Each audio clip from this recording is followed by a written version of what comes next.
серебра, под забором фиалка от нищенства никнет, а богатая роза красна и щедра, сказал великий Хайям. А сейчас хотел поздравительное слово предоставить Дамира. Апа здесь? Дамирахон здесь? Ушли? Тогда слово предоставляется Нурали Таgoеву. Парамат.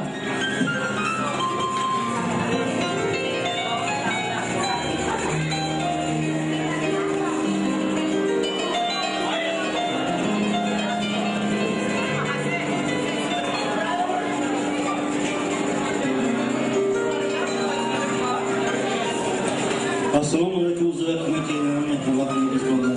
Ijozat bersangiz bugun Shermuhammad akamizni xonadonda suhbatlar bo'lyapti. O'g'ilchalik egizagi Hasanjon Oqsajonga suhbatlar bo'ldi. Hasanjon Oqsajonga uzoq vaqt suhbat. Ilmga qo'y, iymonga qo'y bo'lsinlar bilan. Shermuhammad akam agar o'rta va seret azaga o'z qonuniy mahorat ko'rsatgan bo'lsa, İlahina Hasanjon Oqsajon yangi Rossiyaga umuman Yevropa jamoasi chempionat qatnashishini qo'llaydi. Ammo o'rtoqlar xizmatda bo'lsa ilahina nikoh to'ylarida xizmat qiladi. Doim bo'lsa bo'ladi. Rahmat.